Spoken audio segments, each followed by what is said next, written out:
Bonjour tout le monde. Alors, j'ai préparé une vidéo sur la question de l'alimentation bio. Elle va constituer d'ailleurs la première d'une série de vidéos sur l'alimentation saine. En général, il y a beaucoup à dire. L'alimentation saine est devenue une obsession, et en particulier l'alimentation bio. On va commencer par ce sujet aujourd'hui. Alors j'entends souvent des gens qui me disent très fièrement « Ouf, moi je mange bio depuis des années ». Alors ça veut dire tellement de choses dans l'esprit de ces gens-là. Est-ce qu'ils sont convaincus de manger sainement? Vous voyez, on voit un label bio sur un produit et tout d'un coup on s'imagine que c'est un aliment sain. Moi, je ne vais jamais dans des magasins bio. Et je vais essayer de vous montrer qu'on peut manger bio et faire beaucoup de mal à son corps, avoir un régime très malsain. C'est simple, aujourd'hui tout est bio. Alors, si vous ne mangez que de la viande bio, de la charcuterie bio, que vous ne buvez que du vin bio, du pain bio, du beurre bio, des conserves bio, mais vous allez mourir très vite. Enfin, je veux dire, vous allez tomber malade. C'est une alimentation très malsaine. Pourtant, tous ces produits sont bio. Bientôt, j'imagine qu'on aura du tabac bio. Enfin, voilà. Vous comprenez où je veux en venir. On est victime d'un lavage de cerveau, d'une hypnose collective sur cette question du bio. Et la plupart des gens aujourd'hui se croient protégés, mieux informés, alors qu'en fait ils ne sont que victimes d'une propagande et d'un système en fait commercial. Vous savez que le bio, c'est un énorme business. Moi, à l'époque, j'allais beaucoup sur des salons, j'avais des stands pour Nature et Partage, mon ancienne entreprise, et je voyais les EcoCert et autres labellisateurs bio, agences dûment mandatées, autorisées pour distribuer, pour donner des labels bio. Je voyais ces gens-là en costume cravate, parader, offrir des cocktails fastueux à leurs clients et à leurs amis. Le monde du bio ne me plaît pas du tout. Je le répète, je ne mets jamais les pieds dans un magasin bio.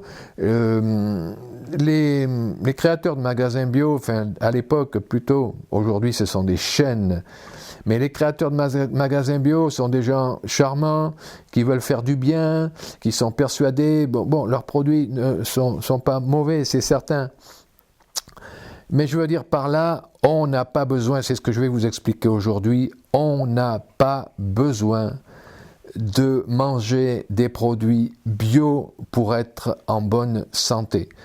Je préfère des carottes non bio, non labellisées, produites par mon voisin que je connais, je sais comment il travaille, plutôt que des carottes bio qui viennent de je ne sais où, d'Afrique du Sud, du Pérou, je dis n'importe quoi, mais enfin qui ont parfois fait le tour de la planète pour arriver jusqu'à nous. Est-ce que vous réalisez l'empreinte écologique des produits dits bio? Alors, s'ils sont bio français, c'est parfait, hein. Il y a bien sûr du bio français, et heureusement. Mais souvent, on est obsédé par le label. Alors, on voit le label bio, on se dit c'est super, ça suffit. Non, il faut voir d'où viennent ces produits également. Donc, ne vous laissez pas obséder par tout ce qui est bio. Tout ce qui est bio ne signifie pas santé. Le bio, c'est bon pour la terre, pour la nature, pour l'environnement. Mais pas nécessairement pour vous, je l'ai dit, hein, la viande bio, la charcuterie bio, bientôt tout sera bio. On s'oriente vers un monde où tout peu à peu, parce que je suis assez optimiste quand même, on voit évoluer les rayons des supermarchés qui au début ils avaient 3 produits labellisés, maintenant ce sont des linéaires entiers sur des dizaines de mètres.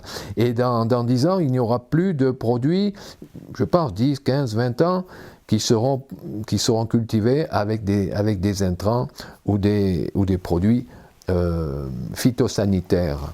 Dans ces conditions, qu'est-ce que je peux vous conseiller? Que faire?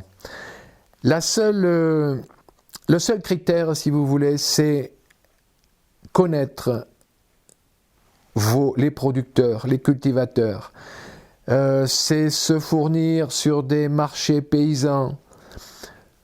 Vous n'êtes pas obligé de connaître les gens qui vendent sur les marchés paysans, mais au fil des jours, vous ferez leur connaissance, et s'ils vous disent qu'ils ne sont pas labellisés, mais qu'ils n'utilisent strictement aucun produit phytosanitaire, vous leur ferez confiance. Ce qui est encore mieux, c'est de vous affilier à une AMAP. Bon, là, vous avez des garanties, vous ferez la connaissance des producteurs, ils pourront même organiser, c'est ce qu'ils font toujours, je crois, des visites pour que les consommateurs finaux aillent voir les conditions de production, etc. Si vous habitez la campagne, forcément c'est l'idéal. Là, vous connaissez les gens qui vendent sur les marchés qui est dans votre village ou la petite ville à côté. Et si vous avez bien sûr vous-même un potager et un verger, c'est encore mieux, vous aurez des aliments frais et vivants et naturellement bio. Donc, en résumé, ne confondez pas un aliment qui est labellisé et un aliment qui ne l'est pas, mais qui sera plus bio que celui qui est labellisé, parce que labelliser un produit, ça coûte cher. Ce sont des démarches administratives, des contrôles réguliers, c'est pénible. Et beaucoup de petits producteurs, de petits cultivateurs n'ont pas envie de s'embêter avec ça.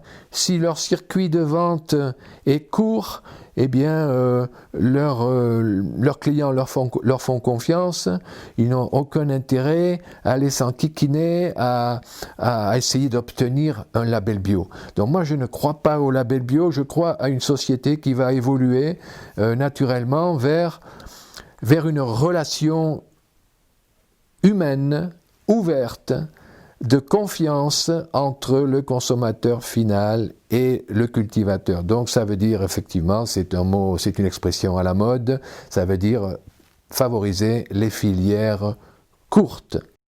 Donc voilà pour la question du bio.